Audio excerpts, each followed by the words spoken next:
जय हिंद साथियों आज हम लोग देखने वाले हैं कुंभ मेला से रिलेटेड सभी फैक्ट और इसके बाद कुछ एमसीक्यूज भी सॉल्व करेंगे। चलिए साथियों बिना टाइम वेस्ट किए हुए शुरू करते हैं। कुंभ मेला से संबंधित कुछ फैक्ट्स और उसके क्वेश्चंस बाद में सॉल्व करेंगे।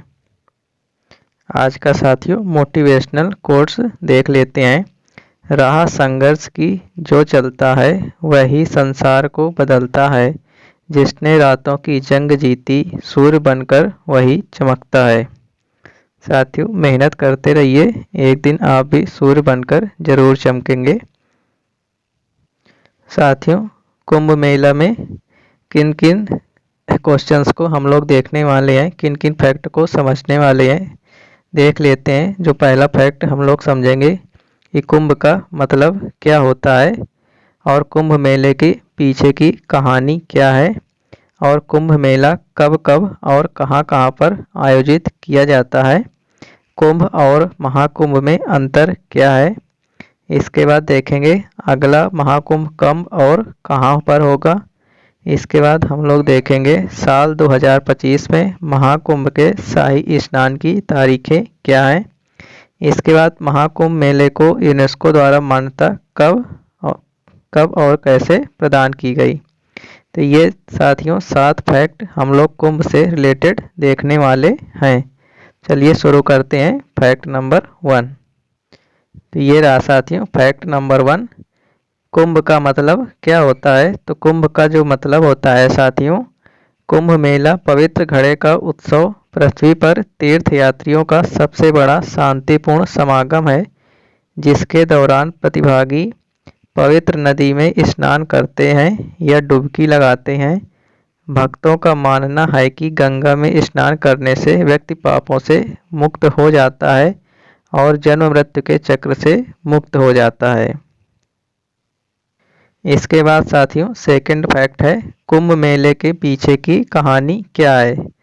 तो इसका साथियों जो इसके पीछे की कहानी है ये महाकुंभ से जुड़ी पौराणिक कथा है। माना जाता है कि देवताओं का एक दिन मनुष्य के 12 वर्षों के बराबर होता है। इस युद्ध के दौरान जिन जिन स्थानों पर कलश से अमृत की बूंदें गिरी थी वहां पर कुंभ मेला आयोजित होता है लगता है।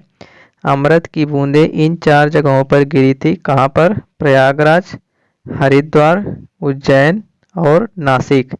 इन चारों स्थानों पर कुंभ मेले का आयोजन किया जाता है। और साथियों जो कुंभ मेला है ये कहां कहां पर लगता है और किन किन नदियों के किनारे लगता है। तो आपको बता दें साथियों हरिद्वार में गंगा नदी के किनारे पर, प्रयागराज में गंगा यमुना और सरस्वती के संगम पर, उज्जैन में साथियों क्षिप्रा नदी के किनारे और नासिक में गोदावरी नदी के किनारे आयोजित किया जाता है। इसके बाद साथियों फैक्ट नंबर 3 है कुंभ मेला हर 12 साल में क्यों लगता है। तो साथियों कुंभ मेले का आयोजन खगोलीय घटनाओं के आधार पर होता है। जब बृहस्पति ग्रह कुंभ राशि में प्रवेश करता है और सूर्य मकर राशि में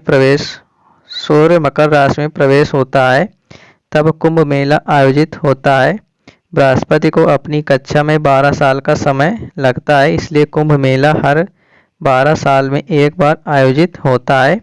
हिंदू ज्योतिष शास्त्र में 12 राशियां होती हैं और जब बृहस्पति और सूर्य इन राशियों में आते हैं तब यह मेला आयोजित किया जाता है।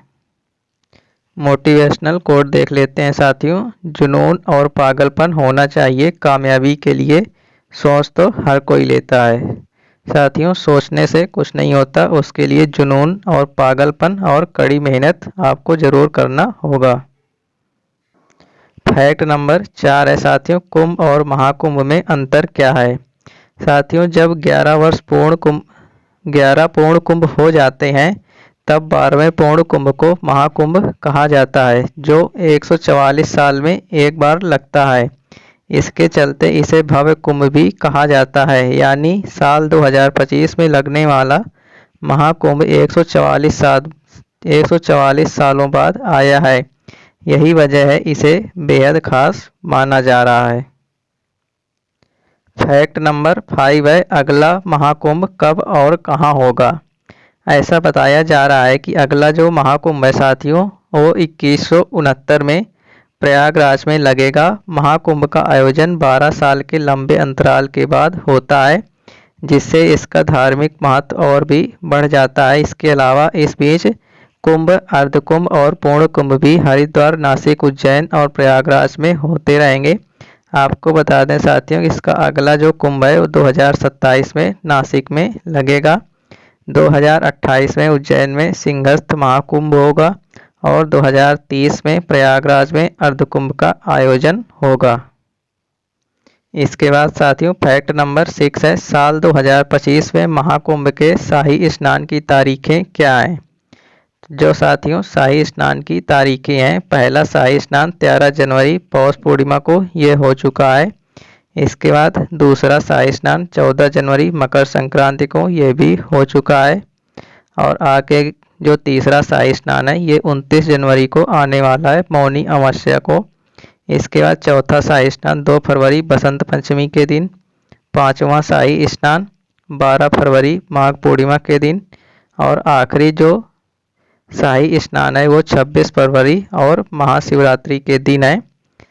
टोटल जो साथियों शाही स्नान है वो 6 हैं, 2, 2, 4 और 2, 6। जो आपका महाकुंभ मेला है ये टोटल साथियों 45 दिन चलने वाला है। ये भी फैक्ट आप लोग याद रखिएगा। 6 जो तारीखें हैं शाही स्नान की 6 तारीखें हैं टोटल, और टोटल जो मेला चलने वाला है वो 45 दिन चलने वाला है।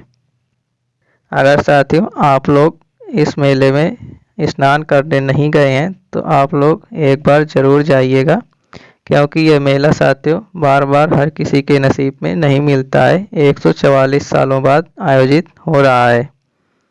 तो अगर जो लोग जा सकते हैं तो कोशिश करिएगा, चले जाइएगा।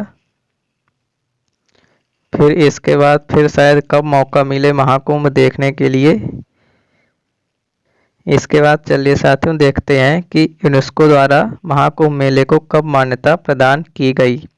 तो साथियों यूनेस्को द्वारा जो मान्यता है, वर्ष 2017 में कुंभ मेले को यूनेस्को द्वारा विश्व विरासत अमूर्त सांस्कृतिक विरासत में शामिल किया गया। तो कब शामिल किया गया था? 2017 में। ये भी फैक्ट आप लोग याद रखिएगा। अब साथियों जल्दी से इसके कुछ MCQs भी देख लेते हैं। प्रयागराज में आयोजित महाकुंभ मेले का आयोजन कब से कब तक किया जाएगा? तो 13 जनवरी से 26 जनवरी, 14 जनवरी से 27 जनवरी, 15 जनवरी से 28 जनवरी या 12 जनवरी से 25 फरवरी। साथियों इसका जो राइट आंसर है वो हो जाएगा 13 जनवरी से 26 जनवरी महाकुंभ मेले का आयोजन किया जा रहा है। 13 जनवरी मकर संक्रांति से लेकर 26 फरवरी महाशिवरात्रि तक महाकुंभ मेले का आयोजन प्रयागराज में गंगा, यमुना और सरस्वती के संगम पर आयोजित किया जा रहा है। ये देख लेते हैं, प्रयागराज में कुंभ मेला 13 जनवरी मकर संक्रांति से लेकर 26 फरवरी शिवरात्रि तक चलने वाला है। इसके बाद नेक्स्ट क्वेश्चन है कि महाकुंभ मेले का आयोजन कितने वर्षों में आयोजित किया जाता है? 6 वर्ष, 12 वर्ष, 144 वर्ष या 3 वर्ष? तो जो साथियों महाकुंभ मेला है वो हर 144 साल में लगता है। ये बात आप लोग पूरी तरह याद रखिएगा। और साथियों कुछ फैक्ट देख लेते हैं। जो कुंभ मेला है आपका वो हर 3 साल में आयोजित किया जाता है। अर्ध कुंभ मेला है वो हर 6 साल में आयोजित किया जाता है। और जो पूर्ण कुंभ मेला है ये हर 12 साल में आयोजित किया जाता है। और जो साथियों महाकुंभ मेला है वो हर 144 साल में आयोजित किया जाता है। इसके बाद नेक्स्ट क्वेश्चन है, कुंभ मेले को यूनेस्को द्वारा विश्व विरासत अमूर्त सांस्कृतिक विरासत में कब शामिल किया गया है? तो इसका जो राइट आंसर हो जाएगा 2017। तो साथियों ये थे MCQs। आपको वीडियो कैसी लगी आप हमें कमेंट बॉक्स में कमेंट करके ज़रूर बताइएगा। बाद में साथियों आप वीडियो को लाइक, सब्सक्राइब एंड शेयर कर सकते हैं, सब्सक्राइब कर सकते हैं अगर वीडियो साथियों आपको पसंद आया हो तो। चलिए साथियों फिर मिलते हैं किसी नई वीडियो के साथ, नई जानकारी के साथ। तब तक के लिए साथियों जय हिंद, जय भारत।